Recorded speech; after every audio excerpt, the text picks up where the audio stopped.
प्रिय विद्यार्थियों, हम चर्चा कर रहे थे पिछले लेक्चर में एंशिएंट इंडियन ज्योग्राफिकल थॉट की, और उस एंशिएंट इंडियन ज्योग्राफिकल थॉट में पृथ्वी के स्वरूप की चर्चा हम कर रहे थे कि भारतीय स्कॉलर्स ने पृथ्वी और ब्रह्मांड इनके विषय में गहन अध्ययन किए और बहुत सारी बातें जो बताई, जो स्थापित की, वो वर्तमान वैज्ञानिक जगत के भी सत्य के काफ़ी करीब हैं।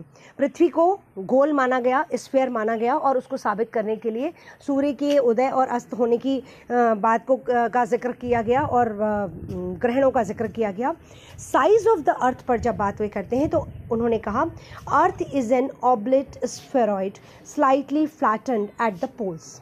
Its equatorial diameter measures 12,757 kilometers and its polar diameter 12,713 kilometers. In the Vedika and Puranika literature, no delineate information regarding Earth's dimensions is available, but the later literature of the 5th and 6th centuries AD on astronomy gives somewhat convincing information, which is as follows.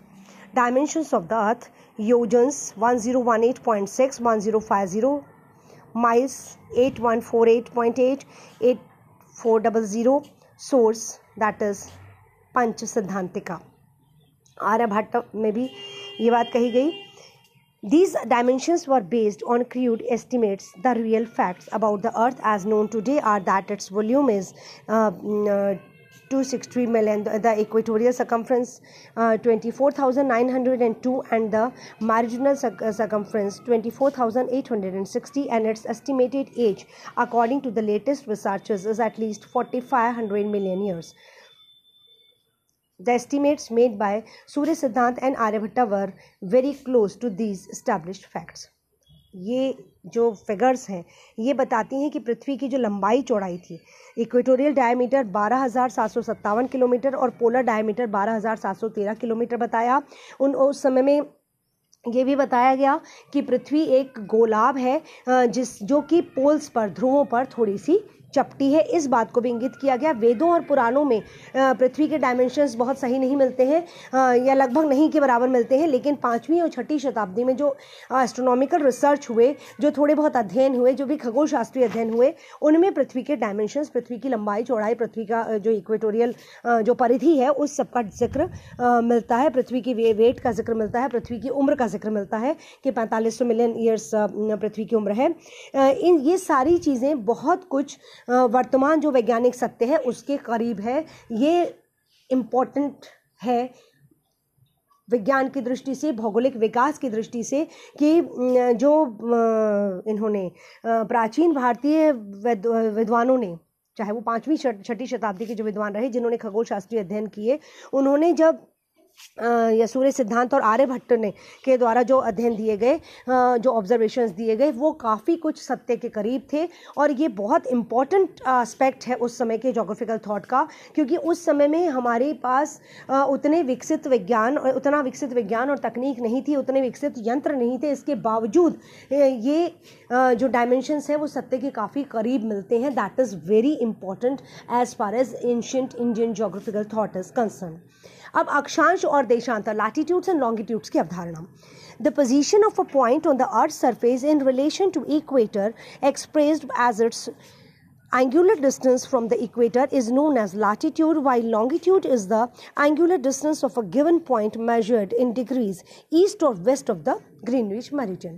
ये आप सब जानते हैं कि विषुवत रेखा के दोनों तरफ जो कोणीय दूरी पर जो रेखाएं होती हैं, काल्पनिक रेखाएं, वो पूर्व से पश्चिम होती हैं और इन्हें हम अक्षांश कहते हैं. और जो ग्रीनविच रेखा है, जो प्रधान मध्याह्न रेखा है, प्रधान देशांतर है, उसके दोनों तरफ पूर्व या पश्चिम पे जो रेखाएं होती हैं, उत्तर से दक्षिण खींची, उन्हें हम देशांतर कहते हैं. The classical Indian astronomers were conscious of the importance of akshansh and deshantaras in the determination of a point or place on the Earth's surface. In the Puranas, there are references about latitudes and longitudes. On the basis of latitudes, they also divide the Earth into various regions. For example, the Nirakshadesa, हमें कहेंगे निरक्षदेशा, hell represents the equatorial belt, while Meru, which is North Pole, is 90° north latitude. Lanka or Ceylon is placed on the equator, and on the North Pole is the mountain of Meru. Meru, ancient Indian geographical concept was this. अब देशांतरों और अक्षांशों की importance को भी उन्होंने स्थापित किया। उस समय विद्वानों ने इस बात को स्थापित किया कि किसी पृथ्वी के धरातल पर किसी भी बिंदु, किसी भी स्थान की अवस्थिति को निर्धारित करने के लिए, अवस्थिति का अध्ययन करने के लिए अक्षांश और देशांतर रेखाओं का ज्ञान ज़रूरी है और उन्हीं के आधार पर हम लोकेशन को निर्धारित कर सकते हैं। और उस समय का जो भी उनका कंसेप्ट था उस हिसाब से उन्होंने नर्क को उन्होंने इक्वेटोरियल बेल्ट बताई और जो मेरू पर्वत है उसको उन्होंने 90 डिग्री अक्षांश बताया, उसको उन्होंने उत्तरी ध्रुव कह दिया। शायद इसलिए कि उस समय उससे आगे की जानकारी उन्हें नहीं थी, उससे आगे और उत्तर के धरातल जो विश्व था उसकी जानकारी उन्हें नहीं थी, इसलिए उन्होंने इस बात की का जिक्र वहाँ पर किया। फिर इसके बाद हम चलते हैं with its antipole nadir on the south pole. उत्तर को इन्होंने नॉर्थ पोल जहाँ पे माउंटेन ऑफ मेरू कहा उसे, और दक्षिणी ध्रुव जिसको इन्होंने जिक्र किया उसको इन्होंने नादिर कहा। It is named as Badavanala. The longitude of Ujjain passing through Lanka and mount Meru was taken as the prime meridian by the Indian. और अच्छा, एक चीज़ और इन्होंने कही, इन्होंने लंका को तो दक्षिण में मान लिया, Lanka is placed on the equator पर माना, नॉर्थ पोल पे मेरू, लंका को इक्वेटर पे माना। और उसके बाद इन्होंने ये बताया कि लंका और माउंट मेरू से गुजरती हुई जो पर्वत है, मेरू पर्वत जो है, वहाँ से गुजरती हुई जो अक्षांश रेखा देशांतर रेखा है वो प्रधान देशांतर है, प्रधान मध्याह्न रेखा है। मतलब उसको उन्होंने सेंट्रल वो माना देशांतर। इस प्रकार का स्वरूप मिलता है। मतलब उन्होंने ये सच है कि वर्तमान परिदृश्य में अगर देखा जाए या संपूर्ण पृथ्वी के संदर्भ में देखा जाए तो हमारे विद्वानों द्वारा जो पौराणिक लिटरेचर में हमारे विद्वानों ने जो पृथ्वी का स्वरूप बताया या जो पृथ्वी के जो अक्षांशीय और देशांतरीय विस्तार का जिक्र किया, जो उत्तरी ध्रुव दक्षिणी ध्रुव की स्थिति बताई, ये सच है कि वो आज की तुलना में बिल्कुल सही नहीं थी, लेकिन अक्षांश और देशांतर रेखाओं का कंसेप्ट सही था। उस समय ज्ञात विश्व जितना था उस हमारे लिए, उस आधार पे उन्होंने इस समस्त पृथ्वी की जो डायमेंशन है, जो पृथ्वी का जो विस्तार है, उसको व्याख्यायित करने का प्रयास किया। लेकिन कंसेप्चुअली वो सही थे, संकल्पनात्मक आधार उनका सही था, इसलिए हम उसका योगदान मान सकते हैं भूगोल के क्षेत्र में, या हमारे आने वाले रिसर्चर्स के लिए एक पृष्ठभूमि प्रदान करने के संदर्भ में कम से कम हम उनको इम्पॉर्टेंट मान सकते हैं। फिर the rishis of Rigveda initially formulated the idea of 4 directions. अब दिशाओं की बात भी हुई है। हमारे जो ऋग्वेद के जो ऋषि थे, ऋग्वेद में उन्होंने मूलतः सबसे पहले 4 दिशाएं बताई, पूर्व पश्चिम उत्तर एंड दक्षिण, east west north south. By adding zenith that is Meru and nadir Badarnala it was raised to 6। उसके बाद इन्होंने उत्तर और जो हम ऊपर और नीचे कहते हैं, आज भी हम जब हम 6 दिशाओं की बात करते हैं, अगर आप पूजा पाठ में कभी देखेंगे तो 6 दिशाओं की जब बात करते हैं तो पूर्व पश्चिम उत्तर दक्षिण, एक ऊपर और एक नीचे। ऊपर ये जो स्वर्ग नरक का कंसेप्ट है वो भी इसी से जुड़ा हुआ है, जिसको इन्होंने जेनिथ और नादिर कहा। जेनिथ इज ऊपर वाला और नादिर इज दक्षिण नीचे वाला। Afterwards, 8 and 10 directions are frequently mentioned in the Puranic literature. उसके बाद पुराणों के पौराणिक जो साहित्य रहा उसमें पहले 8 दिशाओं का जिक्र किया गया और उसके बाद 10 दिशाएं मानी गई। आज भी हम 10 दिशाओं का जिक्र बहुत बार करते हैं जब हम एंगुलर डिस्टेंस करते हैं, दक्षिण पश्चिम उत्तर पश्चिम, दक्षिण पूर्व उत्तर पूर्व, ऐसे करके हम 10 दिशाएं स्थापित करते हैं और इन 10 दिशाओं का कंसेप्ट पुराणों में ही मिलता है। आज की बात नहीं है, वो पुराणों से ही ये बात स्थापित है। The designation of directions in the Puranas and subsequent literature Saptapadarthi is significant in the sense that it bears the original concept of the gods dominating in each of them. The 10 directions and the ruling deity of each direction are given as under. अब इन साथ ही उस समय क्या माना गया कि जो 10 दिशाएं हैं, इन 10 दिशाओं के सबके अपने अपने देवता भी हैं, सबके अपने अपने देवता हैं जो उनकी रक्षा करते हैं, जो उनके स्वामी हैं उस पर्टिकुलर दिशा के, और इस तरीके से इनका विस्तार इनका जिक्र किया गया। ये हम जो एंशिएंट लिटरेचर है उसमें देखते हैं। The classical Indian astronomers were conscious of the fact that local time of a place depending upon the position of the sun or moon in the sky. एक चीज़ और इम्पॉर्टेंट मिलती है क्लासिकल इंडियन जोग्राफिकल थॉट में कि ये जो समय की संकल्पना है, जो हम ये मानते हैं, आज मानते क्या है, हमारे यहाँ जो घड़ियाँ चलती हैं, हमारा जो समय का जो कंसेप्ट है वो इस रूप में स्थापित है कि सूर्य 90 डिग्री पर कहाँ कब सीधा चमकता है, और उसके आधार पर हम देशांतरों के साथ साथ जैसे जैसे हम ये मानते हैं कि 4 मिनट में पृथ्वी एक देशांतर को क्रॉस कर लेती है, एक देशांतर तक घूर्णन कर लेती है, और उस आधार पर हम 4-4 मिनट करते करते और अपने समय की गणना करते हैं। ये कंसेप्ट वहाँ पे शुरू हुआ था, और ये बात हमारे पौराणिक लिटरेचर में मिलती है कि सूर्य और चंद्रमा की, इधर सूर्य और चंद्रमा, या तो सूर्य या चंद्रमा, इनकी जो लंबवत स्थिति है पृथ्वी के ऊपर, उस पोजीशन पे डिपेंड करता है समय की गणना, उस स्थान की समय की गणना।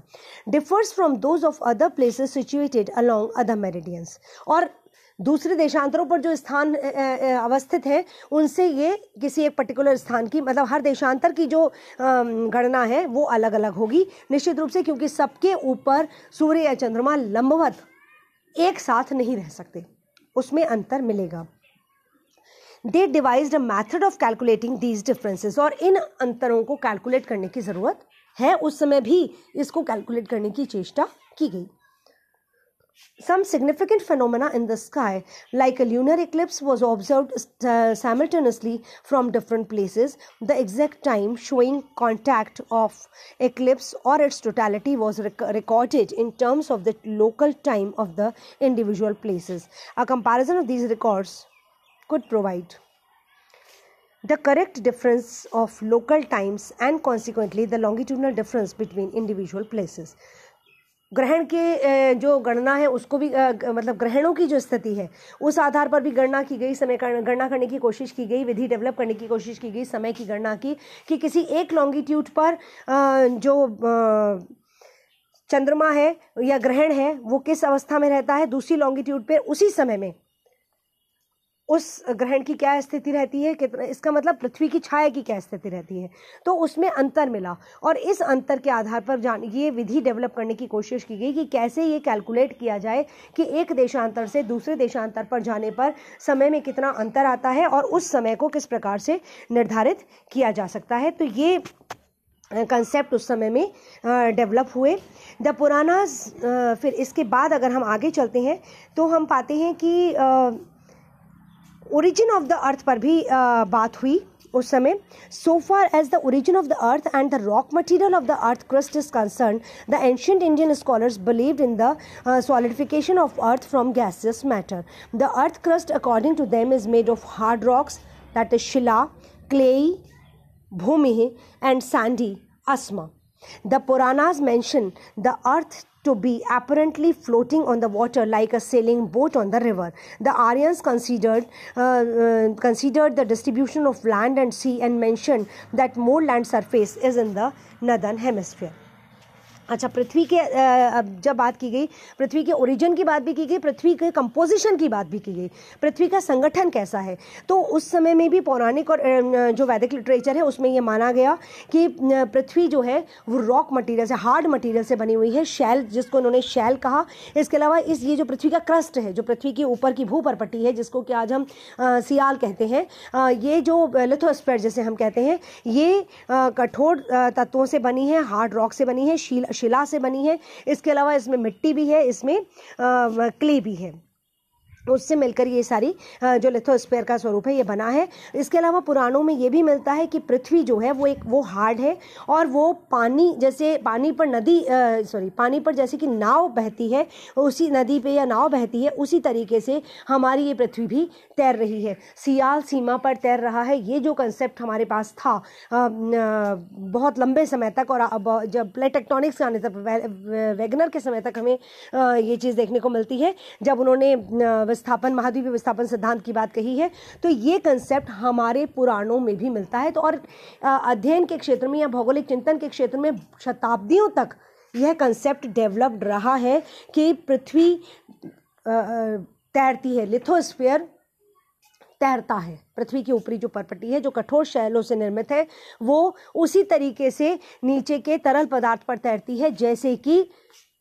नदी में नाव तैरती है। The Aryans considered the distribution of land and sea mention. और इसके अलावा जब आर्य सभ्यता डेवलप हुई तो उन्होंने ये भी बात पर ध्यान दिया कि पृथ्वी पर भूमि और समुद्र का वितरण किस प्रकार का है, इसका भी अध्ययन किया गया और इस बात को भी स्पष्ट किया गया कि उत्तरी गोलार्ध में स्थल जल की तुलना में अधिक स्थान घेरता है। आज भी हम स्पष्टतः बहुत ऑथेंटिसिटी से अपने वैज्ञानिक प्रमाणों के आधार पर कहते हैं कि उत्तरी गोलार्ध स्थल गोलार्ध है और दक्षिणी गोलार्ध जल गोलार्ध है। तो स्थल और जल के वितरण का जो स्वरूप है, जो सारी विश्व के क्लाइमेट को अफेक्ट करता है, सारे विश्व की इकोनॉमी को अफेक्ट करता है, सारे विश्व के मानव समुदायों की जीवन शैली को अफेक्ट करता है, ये जो स्थल और जल का वितरण है, इस वितरण की बात, इस वितरण का अध्ययन उस समय में भी किया गया और पौराणिक लिटरेचर में बहुत सही तरीके से इस बात को स्थापित किया गया कि स्थल जो है वो उत्तरी गोलार्ध में ज़्यादा मिलता है और दक्षिणी गोलार्ध में जल ज़्यादा मिलता है। हम एंशिएंट ज्योग्राफिकल थॉट और आगे पढ़ेंगे